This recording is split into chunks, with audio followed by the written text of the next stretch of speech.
This episode of the Better To podcast is brought to you by Kitty Mystic and DM Needom, author of the Better To Burnout series.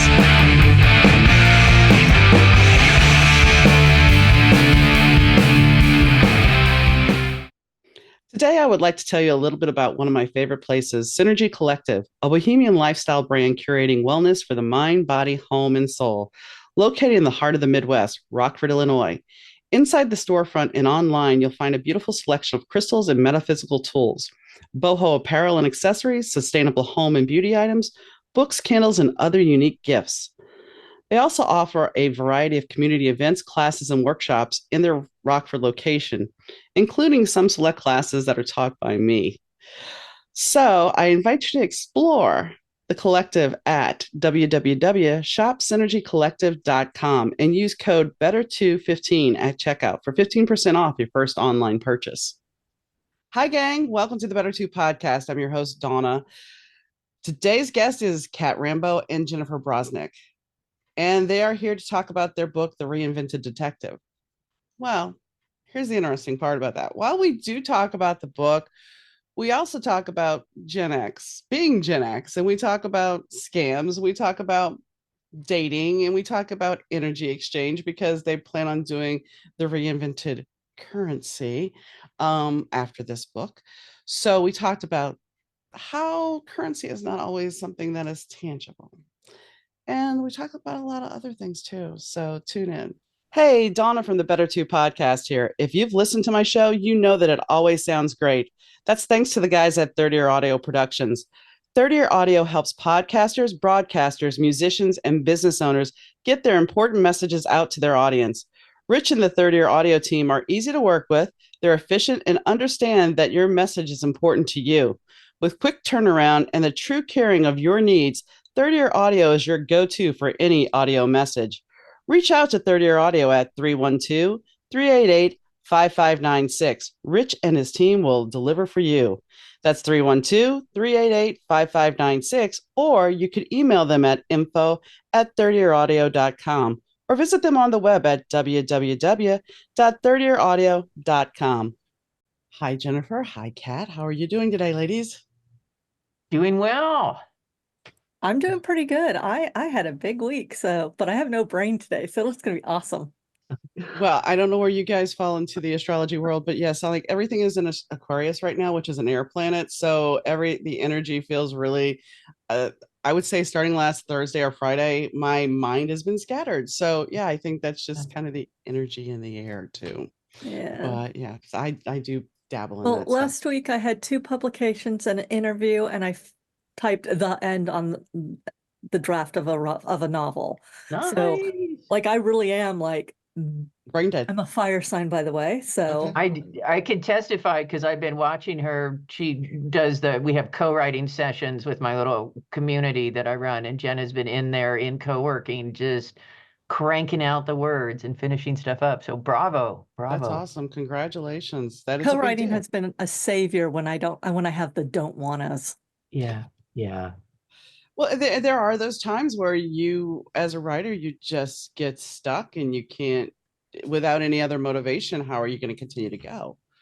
You know, and I was going to ask how the collaboration came about for your book, The Reinvented Detective, but obviously if you guys are doing co-writing sessions, this is most likely because you have a friendship and you guys have collaborated on other works. This is how this came about, correct?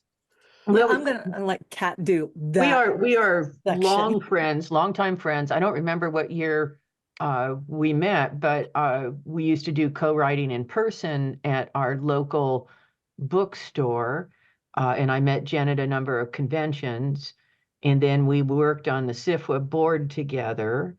At least I coaxed her into running for the SFWA board. I still apologize. I've done that to a number of people. Jen's not the only one. And then at some point, Arc Manor asked me to edit this book called The Reinvented Heart. And I was like, yeah. And then about a few weeks later, I was like, actually, I got a lot on my plate.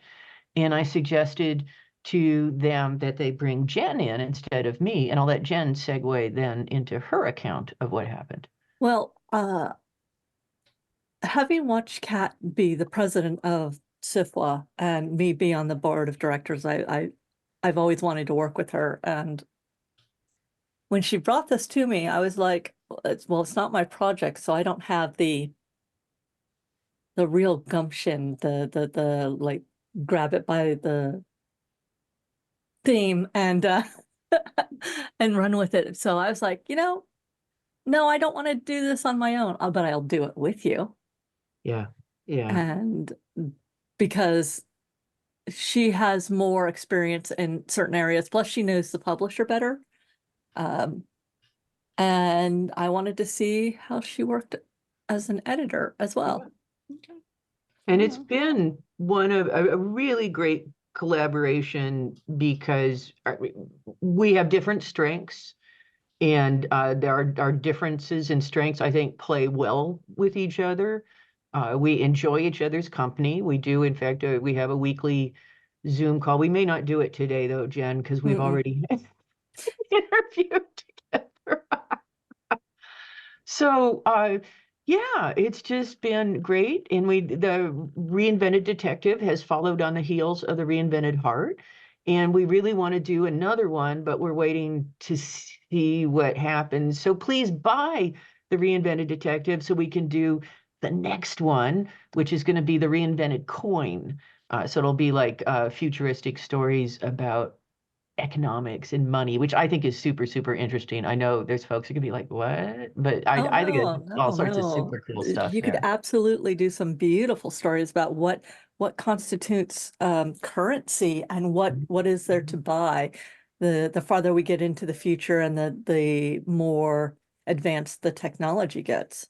Yeah. Well, and I have some people I absolutely want in that specific anthology, like Wale Talabi. He would be amazing.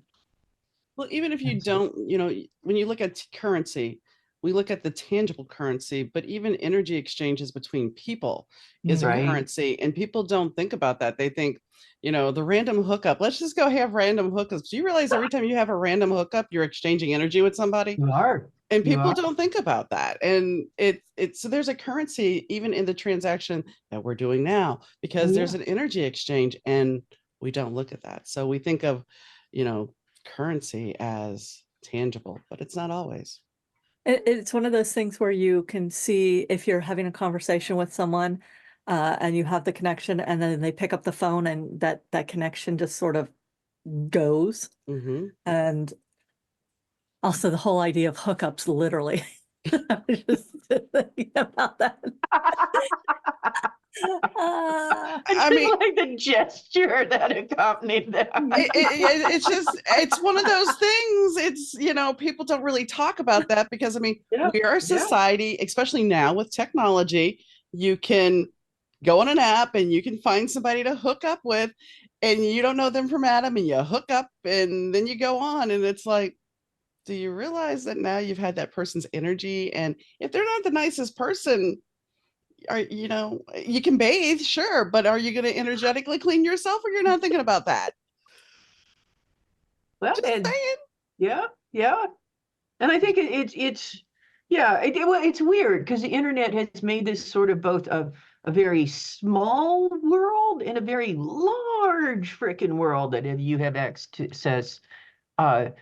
And I don't know if you guys were reading, it was I can't remember, like the New York Magazine financial columnist just got scammed by somebody where basically, I don't know how they did this.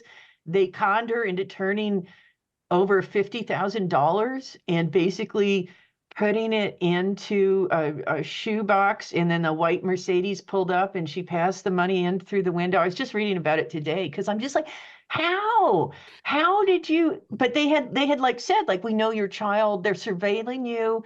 We know your child's playing in the front room, and they showed a level of detail that really freaked her out.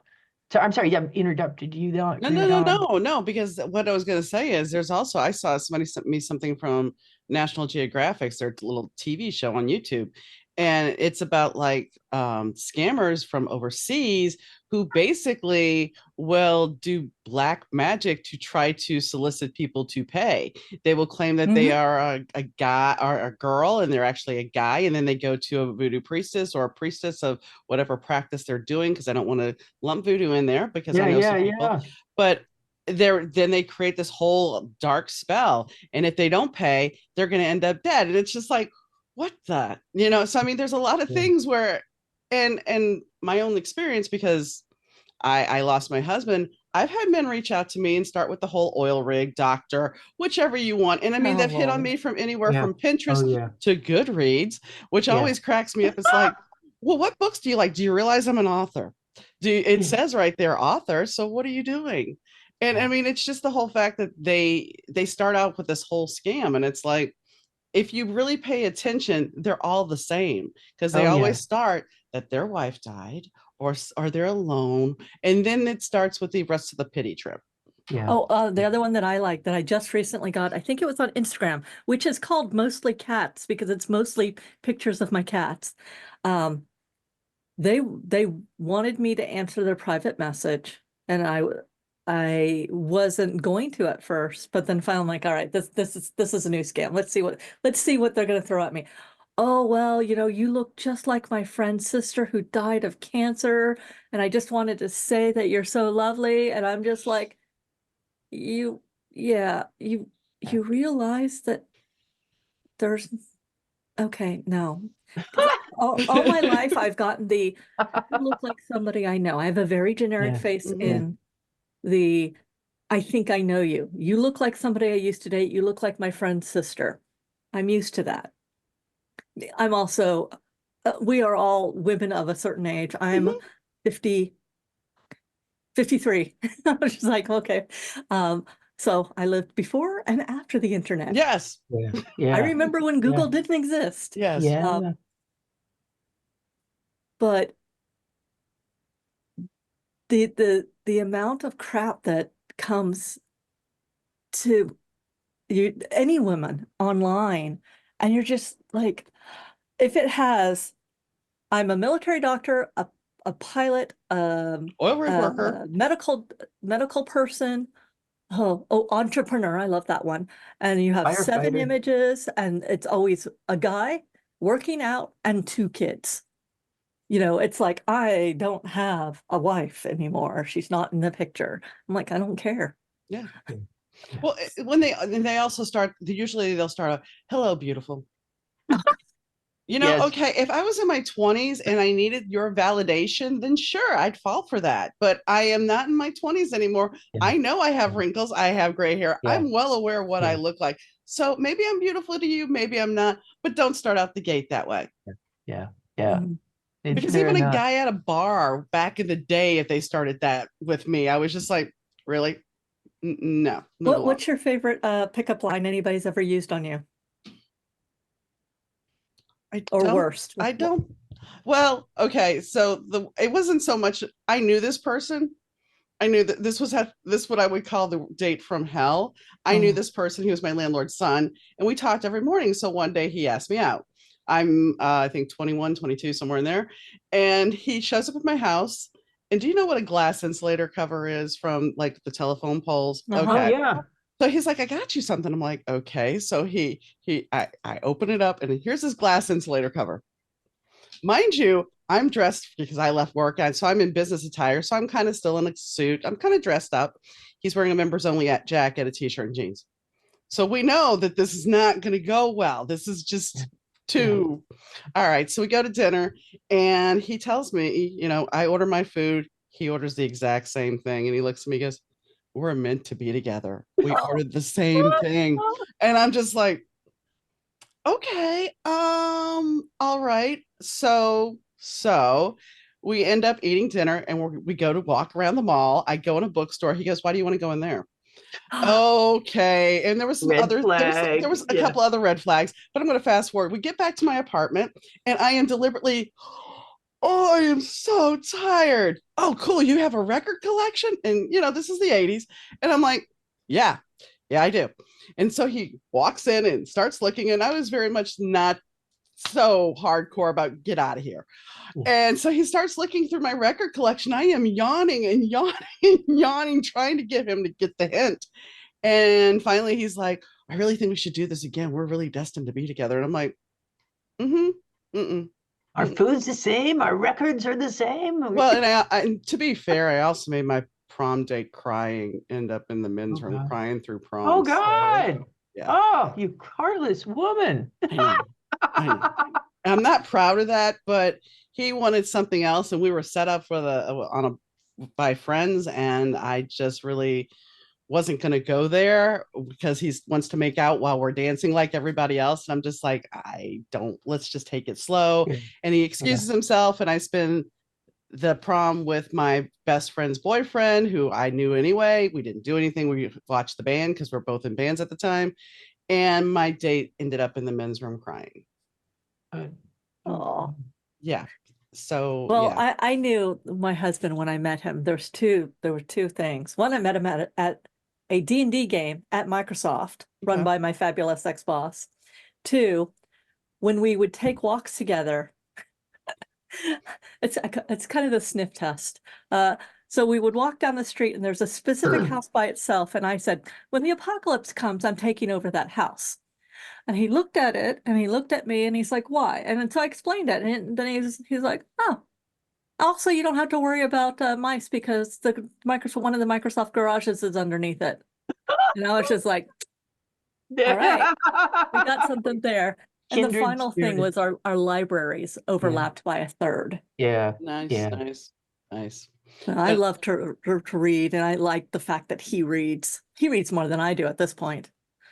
Well, I think as a writer, we read, but it's like it gets to a point where if you're in a project, you don't want to really dig into somebody else's book because you don't want at least for me, I don't want the influence. You don't want it seeping in. Right. And I try not to, particularly if it's writers with a really strong voice. Like good luck getting Mark Twain out of your head after reading like a solid stint of Mark Twain. I tried that one year.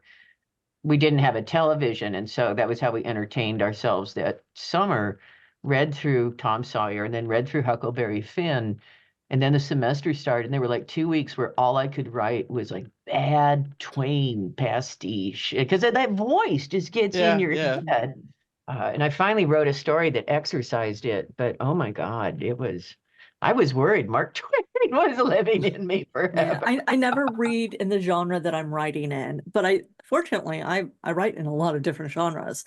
And after I finish the Shadowrun, after my contracts are done there, I want to write what I call men's soap operas. Executioner, Mac Bolan, the Destroyer books, the 50,000, 60,000 word things. Yeah. I've got this character in my head. I've got the rules to his world. I'm very excited about it, but I'm finishing up one novel. I've got 2 more novels in my contract for my unofficial colors quartet now. And I also edit, but you're a busy woman. Yeah. Well, yes, because I'm very much a self-starter. I'm very goal-oriented. I mean, that's why you hired me. Well, I was going to say one of the things that you're busy with is in March, you're doing this class on money management for creatives, which what I do with my school and the classes done is I book people for classes that I personally want to take. And so this works out extraordinarily well for me because so I'm looking forward. That's how Jen's project management class ended up coming into being. I was like, show us, teach us, show us your ways, Jennifer Brozek. Well, go ahead. Go ahead. No, go ahead, Jen. It's like when it comes to organization, I had to be very organized. I am high functioning autistic. That was not known until I was an adult. I had a military family. So you had to be I'm also Gen X. I mean, we're the generation that turned 30 at 10 and at 50, we're still 30. I mean, I was given chores. I wasn't told how to get them done, but I needed to get them done. And once I became a full-time writer and editor, I was my own boss. And I'm really glad that I was a self-starter who could figure things out, because when you work at home, even before the pandemic, I mean, a lot of people started understanding how hard it is to work at home when the pandemic happened. But I've been doing this for over 17 years full time now. And I'm an editor, I'm an author, I do media tie-in writing, I've done podcasting and voice acting. I now do some Twitch streaming. It's like, how do you do all that stuff without burning out? Well, you keep 3 different types of schedules and you learn how you work, how well you work, how fast you work on an average basis. How fast you write on an average day, not a good day, not a bad day. And you figure it out over a week or a month's time, so that when somebody comes to you with a project that you are dying to do, and they're like, but it's due on this date, and you know where your due dates are, and you're like, all right, I can do that if I'm on deadline mode, if you know the internet doesn't exist until I get my 2,000 words. And that's the internet is a big distraction. I mean, it's a huge distraction, because it's all of that information. And I mean, it's a great tool, don't get me wrong, because, oh wait, I need some research. Yeah. Now for me, I write in the 80s because that's where my jam is. And I've gone and bought travel books from London and France and all these things, because while the internet's great, some of those places don't exist and they will not be on the internet. And so, and it's a challenge to go back and write from that time period, because we don't have the tech. We don't have the tech. And so there's not that instant gratification, but there's still their own issues. Well, a lot of stories can be ruined by, people actually talking to each other. So so many making sure the them, cell phone doesn't work or whatever is a big thing. I just played in a Buffy game, a mini arc on Shadows of Nox, but it was set in 2005. And all of us are like, were cell phones in schools a thing?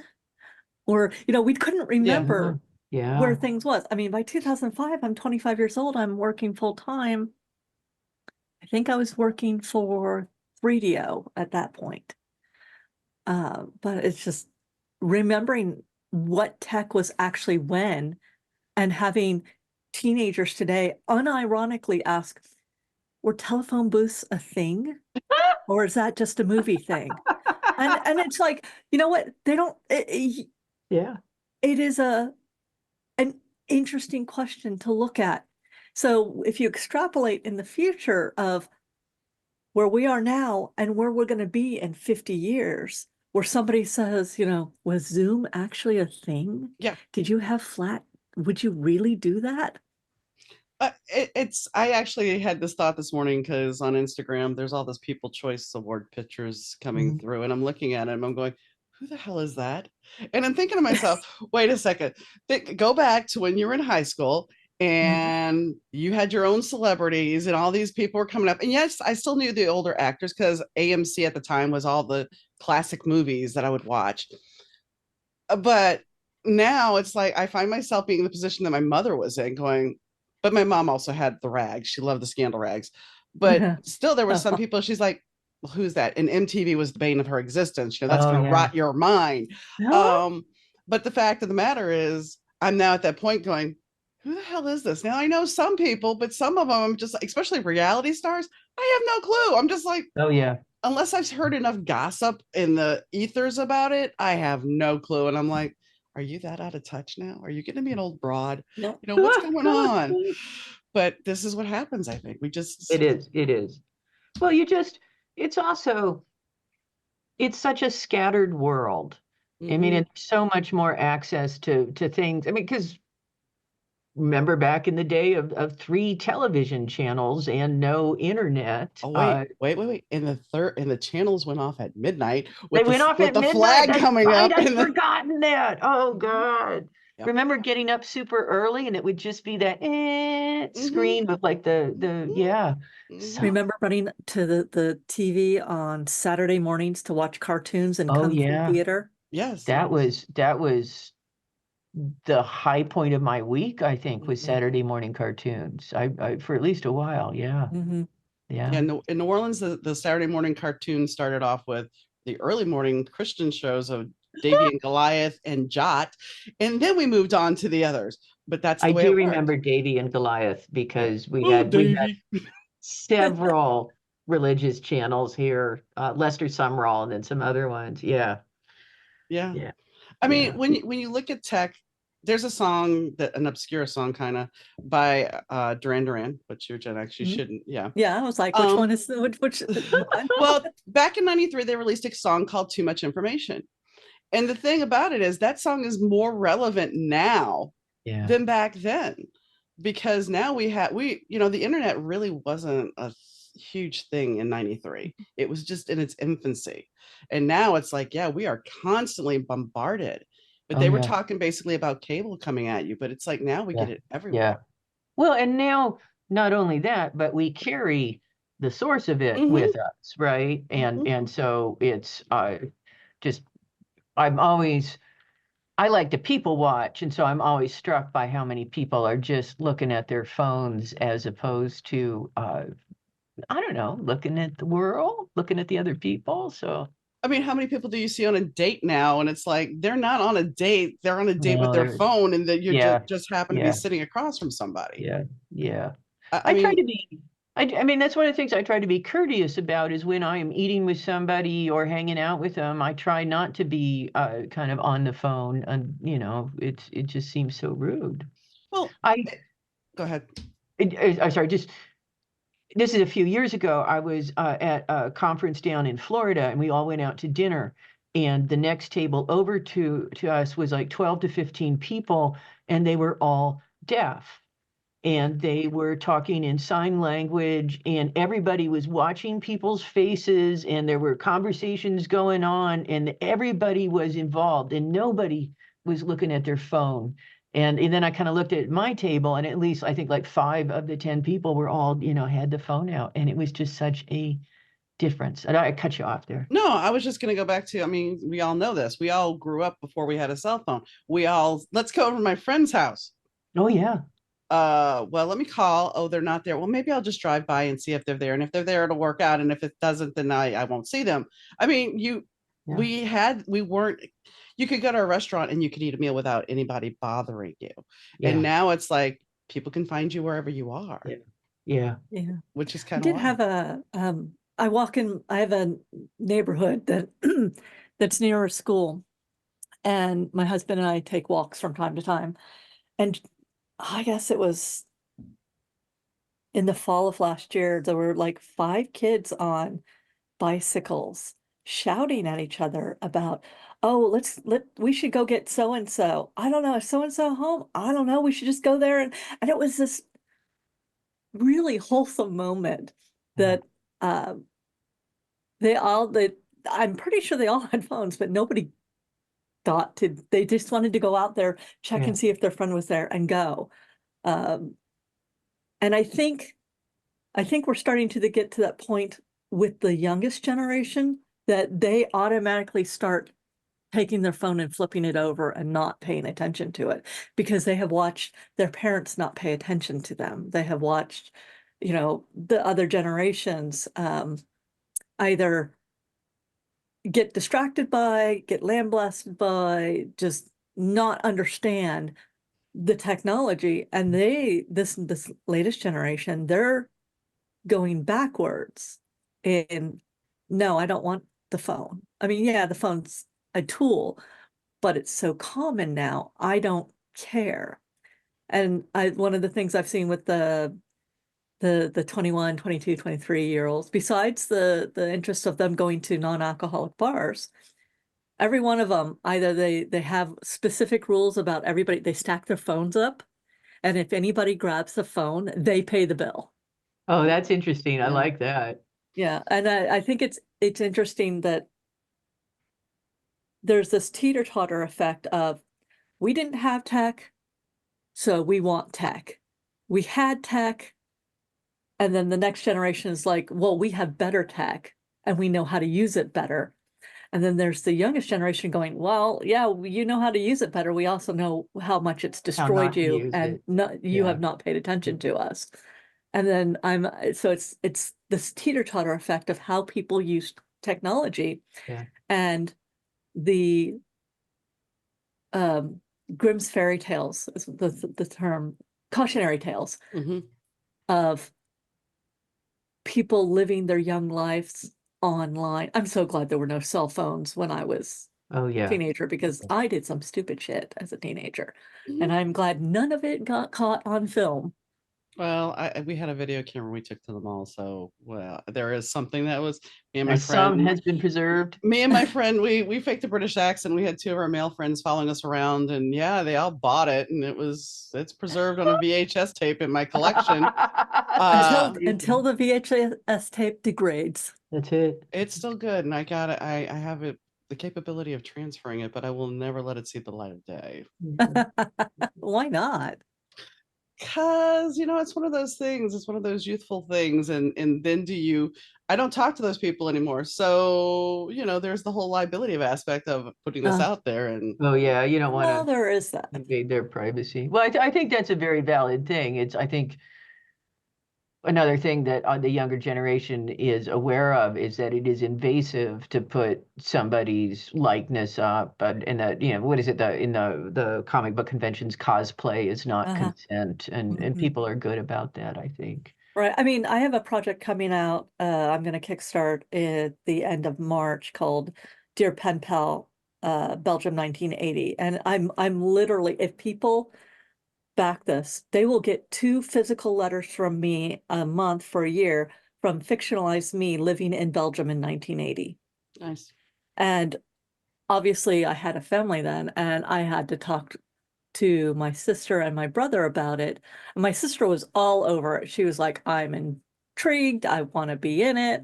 And she reminded me of stuff that I had forgotten. My brother, on the other hand, has decided not.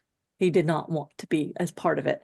And I absolutely respect his desire not to be part of it. So I have we're going to have a coloring book that goes with it. So my brother, who is my twin, but my brother in the comic, in the Dear Pen Pal, is got a different name, completely different look. And it's because my real life brother's like, I don't want to be a part of this. And I'm like, okay, fair enough. That is all you. I respect that. And I think the more we go along, the more technology invades our life, there will be this weird balance between consent and privacy invasion. Usually the privacy invasion by corporations and government, but I mean, we've seen it happen with, revenge porn. We've seen that happen. I mean, you're talking about pen pal letters, and I'm going to skew a little bit because that was a saving grace at one point. I had English pen pals, I had French pen pals, and we don't have that now because we have the internet. And granted, I get to do this and we can talk face to face, but there was something about waiting to get that letter in the mailbox that was really just nice. Which is why I'm doing that project, and it's the whole ephemera of it. Yeah, the ephemeral nature. Go ahead. Kind of going back to that idea of the invasiveness. I mean, one of the complicating factors that is just emerging right now is AI stuff. And do you want to talk about revenge porn? Like the guy that made those really fucked up pictures of Taylor Swift. I mean, I did not see that, and I'm glad I didn't. The one I heard about was somebody took a person's voice, someone who was a podcaster or YouTuber, deep faked it, called her parents, said, I've just been in an accident and I've killed 2 people. Oh my God. I God. need bail money. Oh my God, back to the scams. And it was her voice. And the bank basically said, please call your daughter. And directly, and her daughter, the daughter's like, what? No, I didn't. So that is something, as a podcaster, you as also a podcaster, YouTuber, it's like our voices are out there now. Yeah. And no, go ahead, finish. It's like anybody could take them and make us say, and I'm using double quotes there, anything. Mm-hmm. Well, and what I was going to say is before the deep fake started, so we're talking about 5-6 years ago. I was in the car and I got a voicemail from somebody, and yes, this is a known scam. I got a voicemail saying that there was an arrest warrant out for me and that I needed to pay a bill and blah blah blah blah blah. And at first I was like, what the hell? I didn't do anything, and all right, fine. The next morning I get a call from my father. I'm like, yeah, dad, my dad doesn't call me. Okay, so for my dad to call me, I said, what's going on?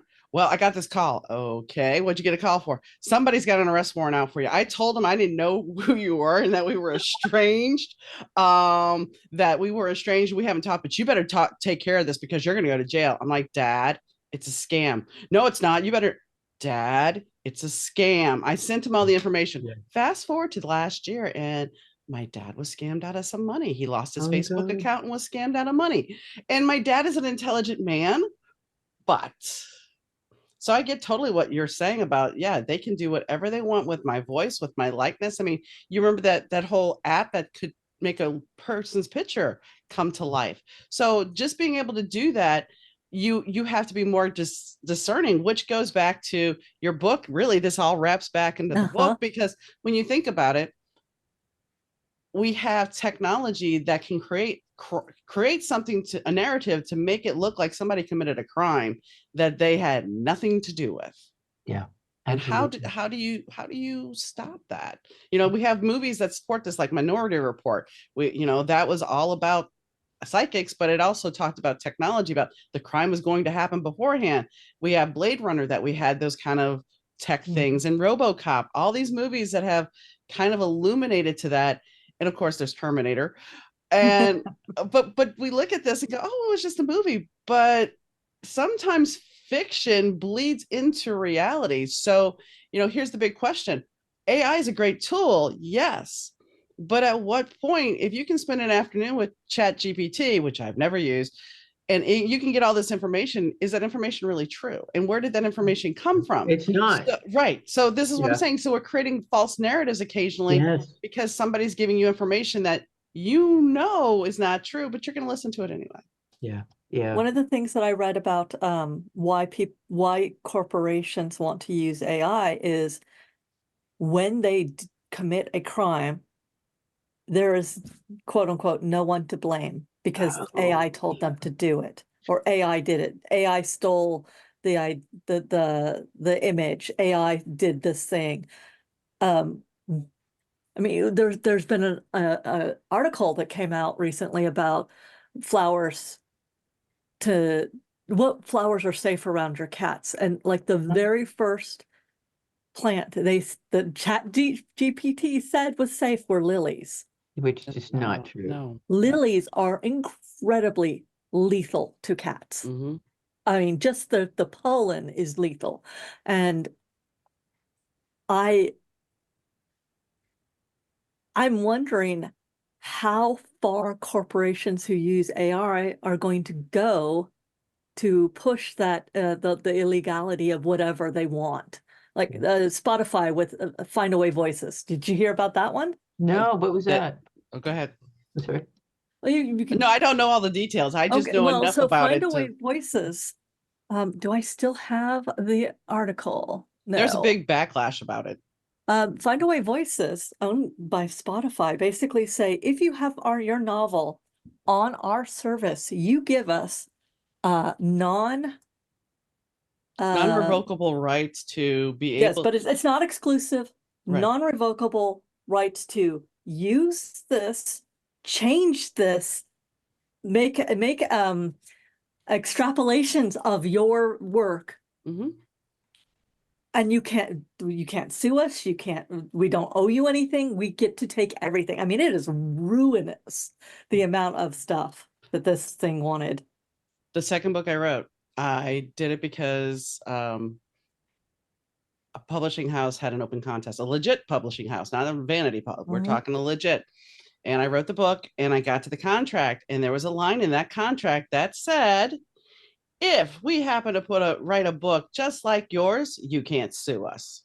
Oh, wow. And They're I said at that moment, I'm like, thank you very much. I've got another book for my collection. I'll change it up to be able to fit into my series. And here we go.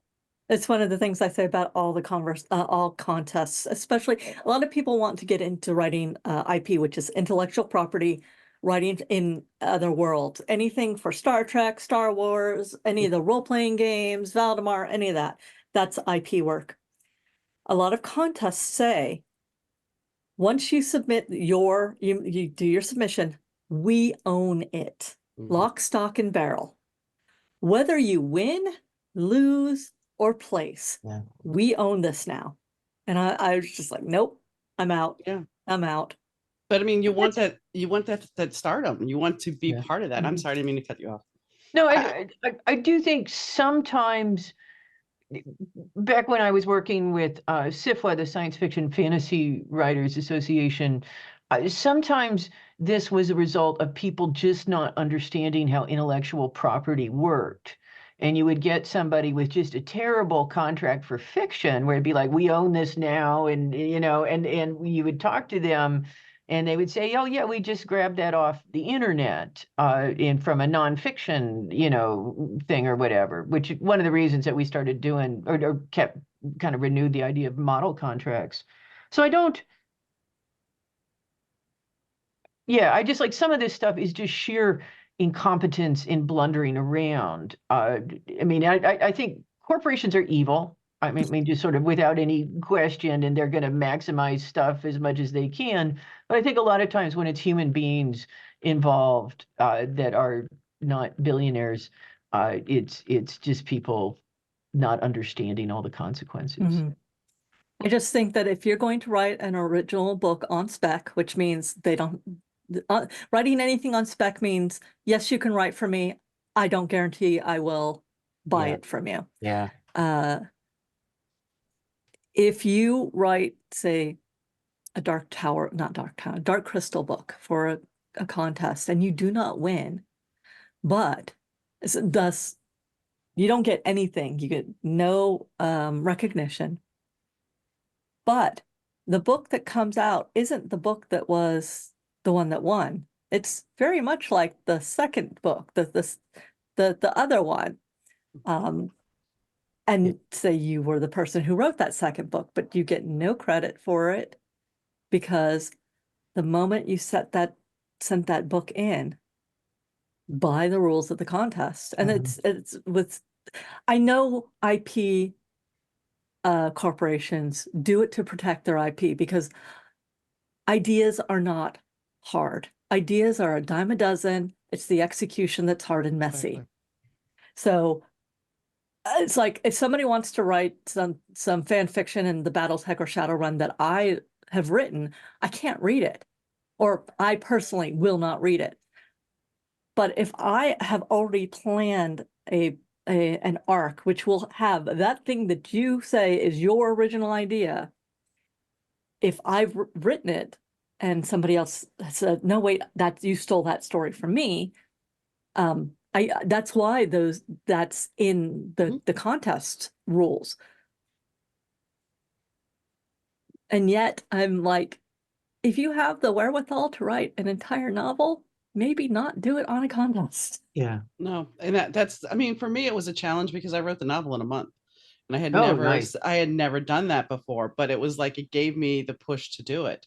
And it's one of my best received books. Oh, good. But it was all a process. And here's the thing, it's not just writing, because I talked to two contestants now from The Voice. And the first guy I talked to, he told me that his coach told him, you do not want to win. Second place is good. You do not want to win, because if you win, because he told me about how they craft your narrative, which we know, we get that, it's TV, but how they're going to market you, and you're going to sing what they want you to sing, and da, da, da, da, da. And it's like, when you're entering contest, you think, okay, most people look at the outcome. They don't look at all the details and the minutia. I mean, how many people sent in a book to this corporation thinking, okay, I might get discovered, and they didn't read that line. And I have a friend who's published through Llewellyn, and when I ran across that line, I'm like, did you have this in your contract? And she's like, no. I'm like, okay. Because I knew I had to read that contract thoroughly before I sent that in. And I think But that's, go ahead. that's something so many writers don't understand. And if you are a writer listening to this podcast and you take one thing away, please take away the idea that you should read your contracts and understand what's going on in them.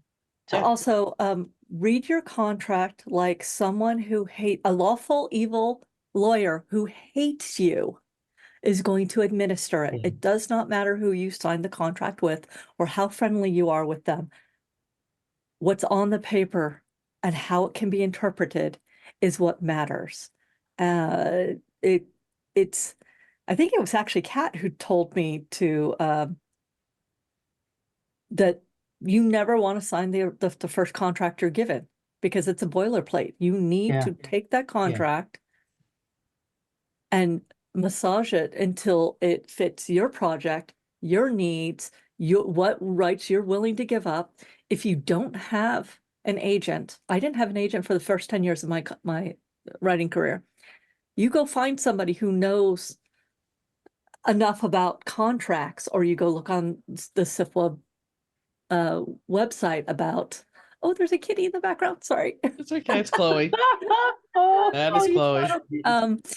You make sure the contract suits you. And if you don't know how to do that, you find someone who does. Yeah.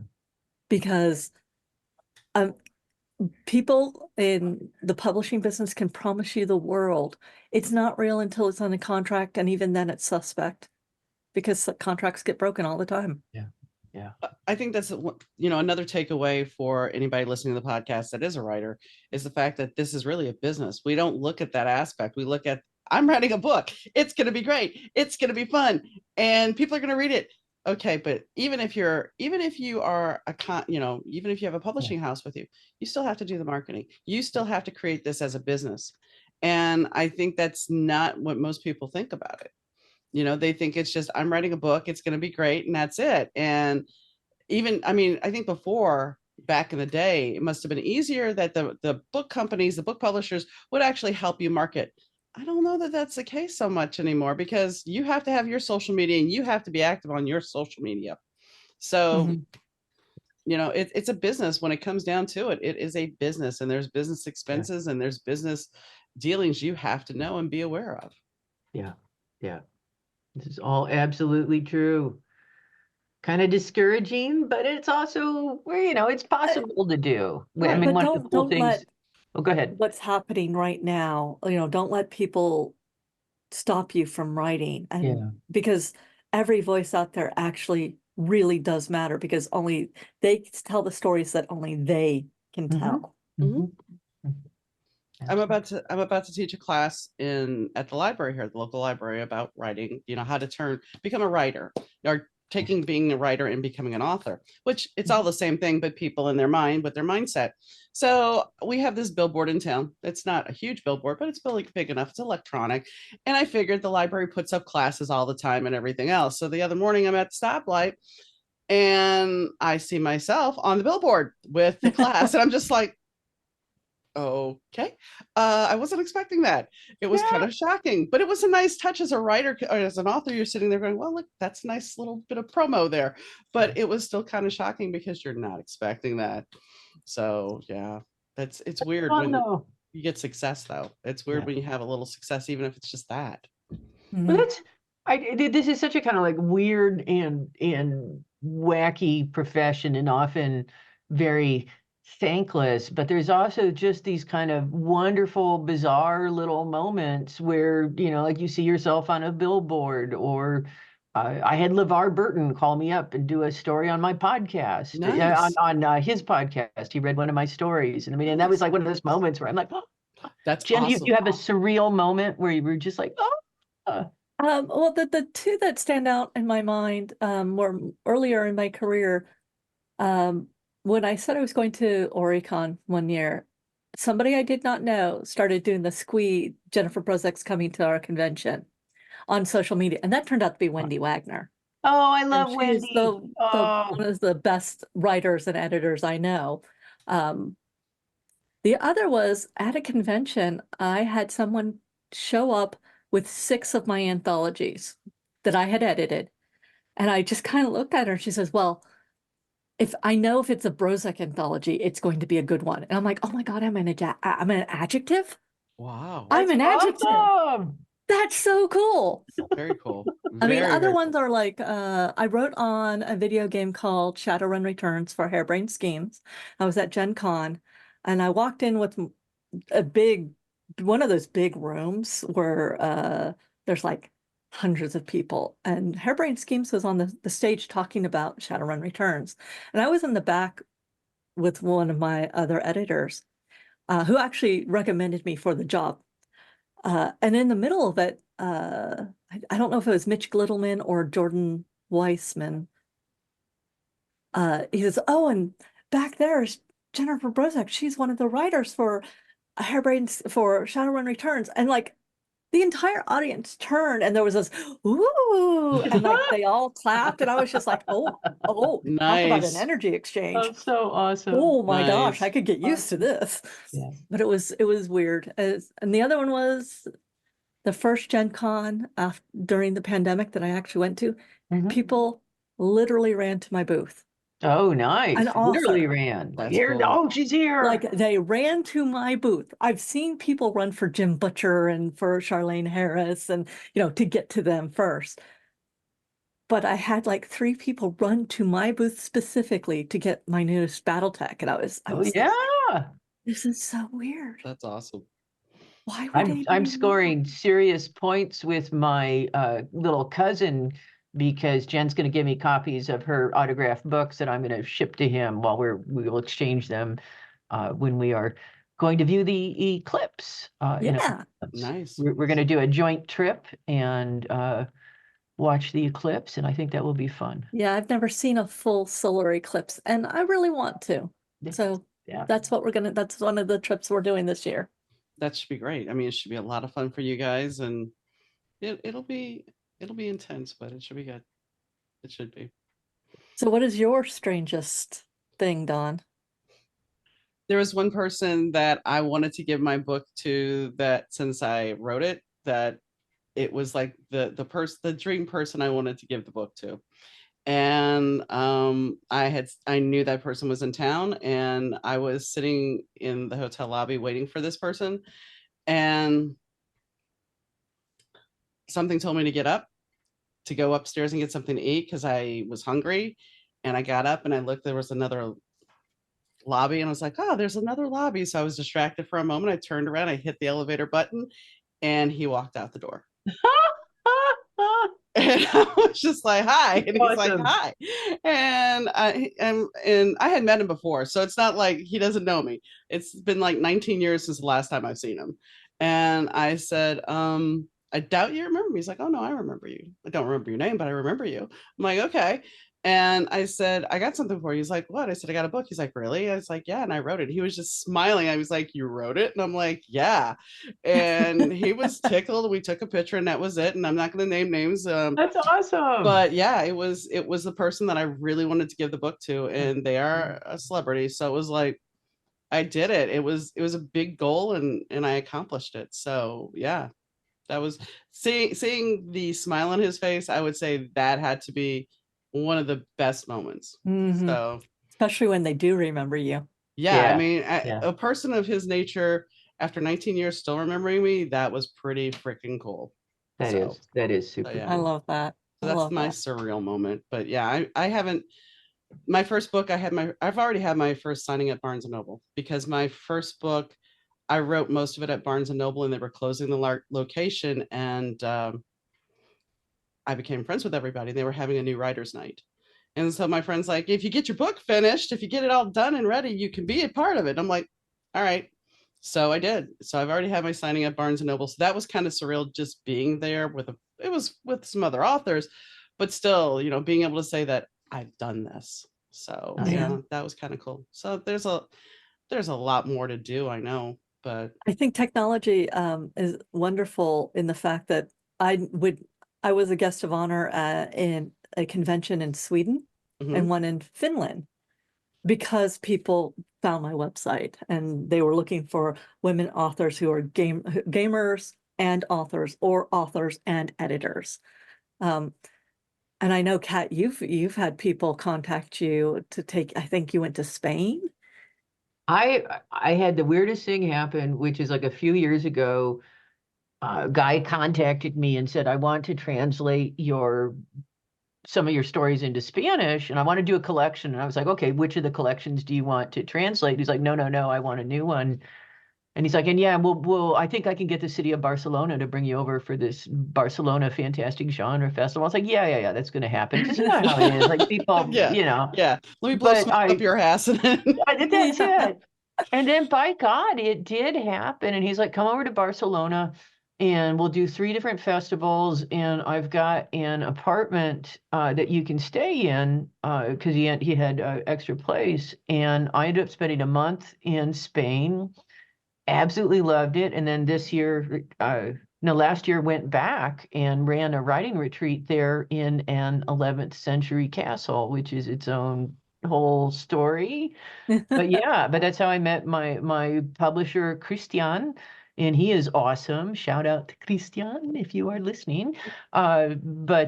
Just really, it was just one of these, sometimes random people contact you and are like, do you want to do X? And you're like, fuck yes, I do, I mean, sometimes you have to do a little bit of research to make sure that you always make sure. I don't just in case any scammers are listening and going, well, this woman's an easy target and has just figured out how to get check it out.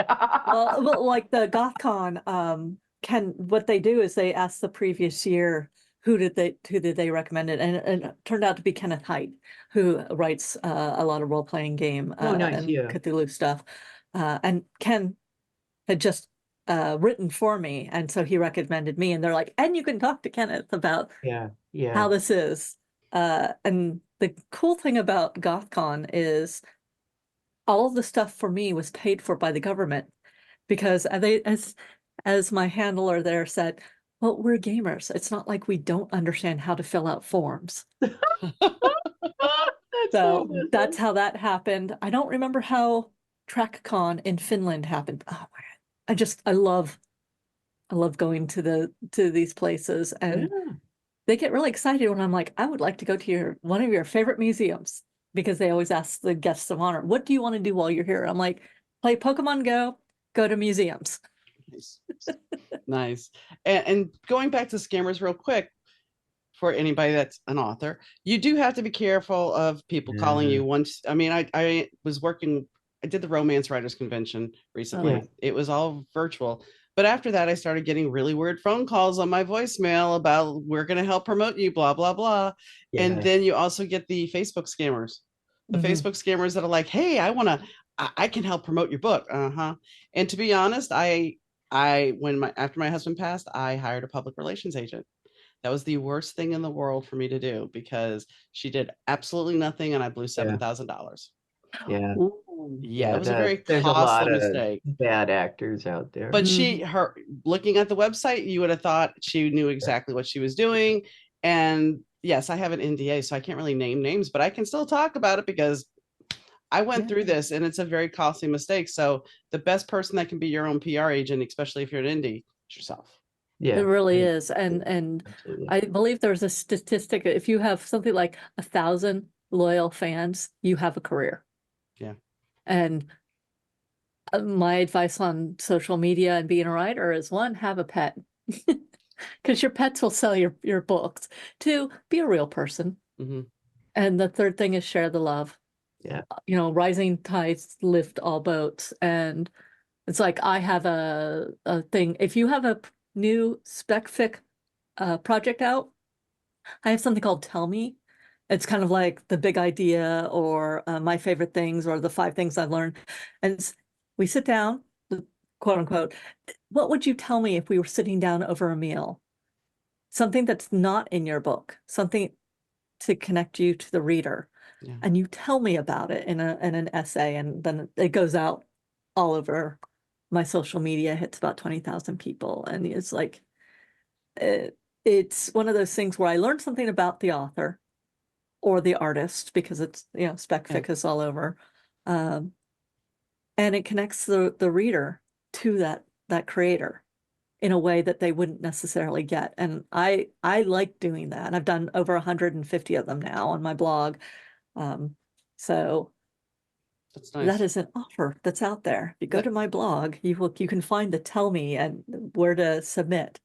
That's very nice. And I mean, for me as an author, I had one lady from Australia. She became an author after, but she read my book, the second book, and she wrote this review. She's like, yeah, I didn't plan to sit down and read the whole thing. I was going to read a little bit and then go do housework. And by the time I finished, it was dinner time and I was glad. So she's promoted it that way. And then she promoted me because she's reread it several times with a bunch of other authors that were bigger name in the genre. And I was just like, that is an honor. I mean, when you're when you're new, it's just like, wow, you think that much about my book. So there's, and I'm sure you guys had those moments in your early careers. It was kind of like, wow, okay, somebody actually, when you start connecting with people, that's the whole gift of writing. It doesn't, I mean, yeah, money's great and everything else, but when you're actually connecting, you're getting that feedback from people that your story really meant so much to me. Mm-hmm. That is the joy of really being an author, more than anything. Agreed. Is to be able to take somebody on a journey. So on that note, I know we didn't really cover a lot of your books, but we did kind of talk about tech and everything. Is there anything that we haven't discussed that you would like to say? Think we should talk about the Rambo Academy for Wayward Writers. Oh, we had mentioned it slightly earlier, but yeah, I have an online school and writing community. I do classes, the workshop in Spain last year, this year in New Mexico, which is going to be super exciting. And then there's a community where you have a short story discussion group and the co-writing that Jen participates in, and Wednesday writing games and all sorts of good stuff. So if you go to academy.catrambo.com, you can find out information about that. Nice. Thank you, Jen. And do you have anything to add, Jennifer? My big thing is going to be pushing Dear Pen Pal Belgium 1980. Right now, we have a backer kit launch page. We don't send any email out on it. We just want people to sign up so that the week before the Kickstarter goes live, we can remind you that it's going to happen. And won't you be my pen pal? Nice. Nice. Well, I thank you ladies for coming on the show. Thank you. Thank you. This has been delightful. And Yeah. anytime you want to have us back, I know I would be happy to. Jen's usually pretty easy about that too. So Cool. Thank you so much. Take care. You might have heard my voice hosting the Better To podcast, but did you know I'm also the mastermind behind the Better To Burnout book series? The stories unravel the lives of Nigel Hartigan, the groovy bassist of Sambuca Fedora, the stunning singer-model Ava Richards, and the suave record executive singer Russell Langford. Love, romance, and drama run rampant as their lives tangle up. But brace yourself, folks, because not every tale has a happy ending. Snag your copy today from most online booksellers. So the conversation with Kat and Jen, well, it was a little all over the place. And yes, we did discuss writing and we discussed writing techniques, and they have a lot of advice and a lot of great knowledge. And I advise you to check out Kat's school. But I think that overall, it wasn't just a conversation about writing. It was a conversation about life in general and some of the challenges we face and how, tech has changed the world, but yet the younger generations now are starting to say, you know what? Not doing it, not going to play with it. So, when we talk about pendulum swings, that's life, because sometimes we have a very conservative life and then we go and have a very liberal life, because you can see it in our history between the 50s and the 60s and the 70s, how things change and how things have shifted back. And that's life. Life is a circle, and we go through and we work through these issues. So right now we're going to shift back away from tech possibly. And I want to touch on the fact that, it's kind of scary what they were saying about corporations and AI, and the fact that, yeah, somebody could take my voice and do whatever the hell they wanted with it, which is very scary. But that being said, you have to be more discerning about what you believe. And that's true with anything, because like they were saying, company putting out an article saying that lilies are just fine for cats, and we all know that's not true. It would be like somebody saying poinsettias are fine for cats, and it's not true. But if somebody says it and they say it enough, people tend to believe it because they don't have the time or the luxury of time to investigate things. When at this time in this part of the world, part of the game, part of where we're at, you need to be more discerning about what is going on in the world and what is going on and what is real and what is not. And as a fiction writer, I create my own worlds. But in reality, we can't do that. We have to be aware of what's going on and not believe all the distractions that come at us. And that's the thing. A lot of the times, this stuff is created for a distraction point, a distraction to take off what they want us not to see. And I'm not playing conspiracy theory. I'm just stating a fact that why do we create these things other than a distraction, other than to be known? And if there's no law in place, i.e. the Taylor Swift thing, I can create it, and guess what? I'll get notoriety because everybody's going to see my stuff and it's going to go viral. And if the goal in life right now is to go viral, that's a problem because guess what? That's fleeting. And as somebody was saying again this morning, I overheard somebody saying the fact that Andy Warhol had said we'd all be famous for 15 minutes. And with social media, we can do that. But the thing about fame that most people don't realize is it's fleeting. And we have to realize that you have to live your life authentically as you. As Jennifer was saying, you can't constantly sell this image. You can't constantly sell this fake thing. You have to be you. You have to be real. And you have to connect with your audience. And that means being a real person. And that doesn't mean sharing all your dirty laundry. It just means you being real and true to yourself. So, on that note, I'd like to thank you guys, as always, for tuning in, and thank Rich Zai from Third Ear Audio for doing the production, and Fast Susie for the music. And whenever you guys listen to the podcast, whether it's night, weekend, morning, whenever, I thank you. I appreciate you. And, well, I'll catch you next time, guys. Bye.